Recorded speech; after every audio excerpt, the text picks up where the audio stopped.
Hey all, this is Eucep again, and today I'm going to have a look at animated Waspinator. Uh, let's see, where shall we start? Let's do a bit of a bio and my thoughts on him.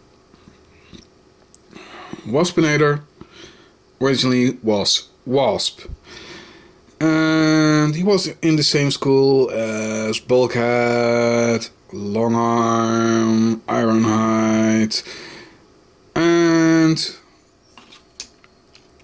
this douchebag. Uh, they suspected that there was a spy from Megatron, and due to aforementioned douchebag, uh, Wasp got eventually found guilty while he was not guilty at all. Pretty much because Wasp, okay, he wasn't the best friend of Bumblebee.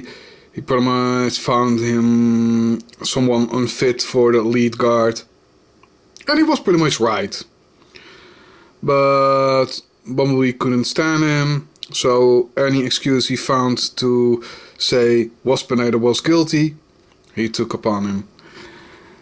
So Waspinator ended up being imprisoned for an incredibly long time. And around the time that Bumblebee and the rest were on Earth, Wasp broke free from jail and eventually ended up on Earth as well. There, he for the first time actually did something evil, which was pretty much all around payback to aforementioned douchebag. He tried to take over his life, even swapping colors, something with the mouth plate. Unfortunately, due to the fact that the third season never came on DVD, I've never seen third season completely, including the episode of Waspinator himself. So this is pretty much about what I've read. Anyway, after aforementioned plan failed, Waspinator had another plan. At least I hope it was his plan, but I don't think it was, because someone else who has also been screwed over by the so-called heroes, Waspinator's buggy cohort, well, she changed him from a green version of Bumblebee into this rather nasty looking thing. Yeah. I've seen the images of him from the show and I know he is too small. This guy should have been a Voyager at the very least. And a bit more feral looking than this as well. But as a toy, he still is successful. I really like the way he looks. I think it's very effective. And his transformation is surprisingly more involved than what you think on first look. Still, some things are very simple, but there are also neat little details to him which I really like. So, let's have a look at the figure itself. Well, I post him here. You're already looking at him for a while now. He has excellent light piping. And that's one thing which is always good, if it actually really works well.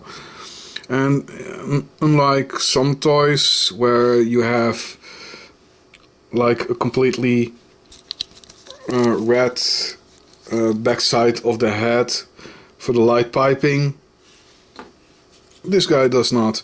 Instead, it's just the underside of his face, which is less in your face than what is with Black Arachnia or this weird blue spot on Bumblebee. For him it works a lot better, also due to the fact that his entire body has these purple transparent parts. So if you have good lighting on him, he glows everywhere, which is just awesome. He swings as well. So let's have a good close-up look at his face. Yeah, he's looking awesome.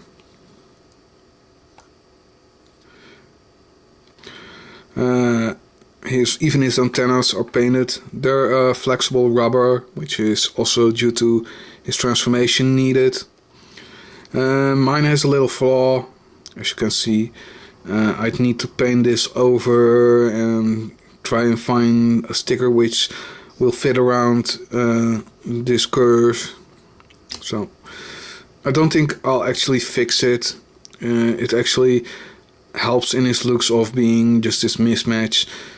Actually, I'd rather just remove the symbol and not put on one at all, because he's not a Decepticon. He isn't in allegiance with Megatron, and unless he showed up in a season 4, yeah, he was neutral in my opinion. Yeah, he did bad things, but as I said in his bio, it was bad things with a good reason.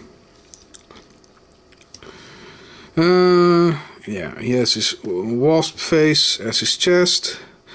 For his transformation, they actually did something very smart. You see these little arms? They pretty much represent the fact that he always has 6 arms, and his insect arms are actually, from his bug mode, are actually, those two are put together to form one arm, which is excellent. So these are pretty much fake arms to make up for the fact that his other arms are put together here. I think it's an excellent design choice. And they're on little ball joints, so you can move them fairly freely. A single hinge here, and that's actually all you really need. They don't have completely full range, but good enough. His waist has no rotation, but it has a swivel for transformation. His hips on a ball joint with a swivel at the thigh, a single joint in the knee, which can overextend due to his bug mode. And I think if these were on ball joints, it would have been somewhat nicer, but it would make his transformation somewhat more of an issue. There's one unfortunate thing with his hips. They're somewhat loose, so standing him up straight can be an issue. His thorax is on a swivel, but also mostly for his transformation. It looks like there are something of a laser blaster in his tail end, but it would have been nice if there was actually something that could have been done with this, because back now it's just a big hollow plastic butt, and that's all it is. He has a gimmick for his wings, which is a simple lever on his back, which does this.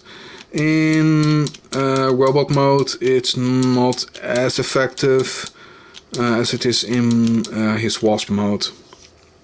The arms themselves, they're on a ball joint, which is on a stem, so he can lift up his arm, flex his arm. There's a rotation just below the shoulder joint, so pretty good range of movement there. Just a single hinge in the elbow, which can once again overextend to the wrong direction, but that's also for his transformation. And well, he can go just over 90 for normal, so that's good enough. No articulation in the wrist, and frankly put, they could never have put that in at this size. But it looks fairly nice. It's an open claw, which works, in my opinion, quite well. So let's transform him.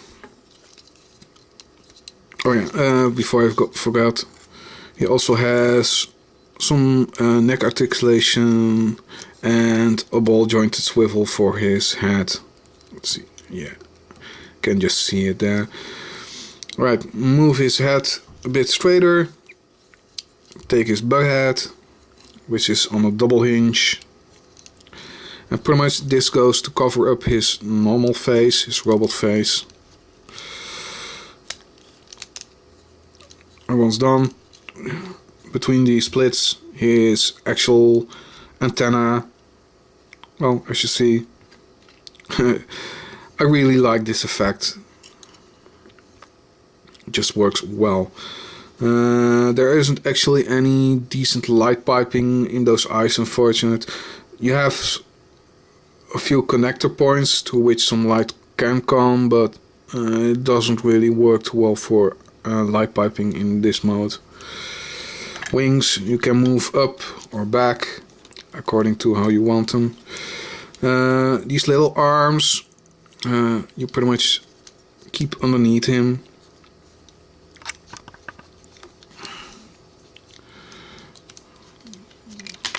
Oops, they're loose ball joints, so they can easily pop off.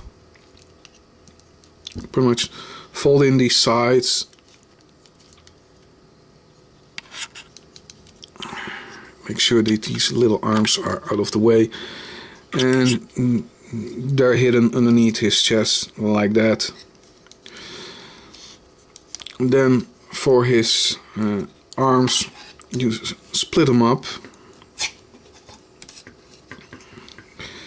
And this is somewhat iffy because it can be hard to really get these arms apart.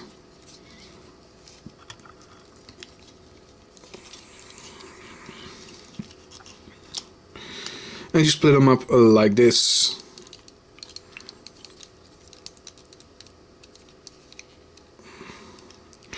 It's more filling to get things really in the right spot than truly a difficult transformation or anything like that. Split them up, this side. Unfortunately, these side panels don't really lock in that well. They're also pretty much friction put, so there can be issues there.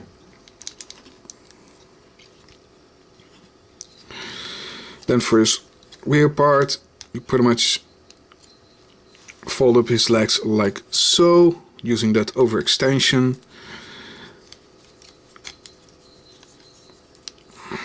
You fold in this completely.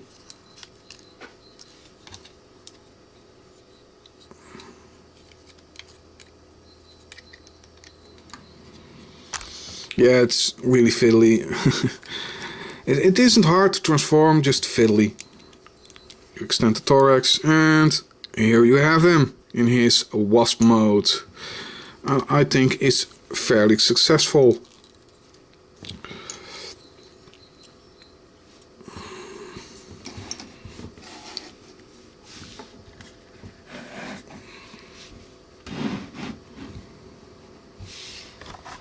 Alright. Yeah, that wasn't the best transformation sequence ever, and I don't really care. In terms of his wasp mode, he actually looks fairly believable, at least for the designs of animated. Just the fact that this swivel here just helps a lot in really making it work, in my opinion. Yeah, you see the big toes here. Yeah, this can't swivel out as well as it should. Too bad. But in terms of looks, I really dig this. He looks excellent. The gimmick works. A bit more successful in this form. And yeah, in my opinion, he looks quite menacing. Still, his Waspinator robot mode, well, that looks a lot better. And as a final thing, with all the ball joints which he has, he can fall apart pretty much everywhere. So he is truly a Waspinator. If you haven't gotten this mold, if you have skipped on him, if you don't like the aesthetics, alright, I can understand it, but I think as a character and just as a toy, he is actually more than worth it. As I said, I wish he was larger, but can't ever have everything. This was Eucep. Thank you all for watching. See you next time.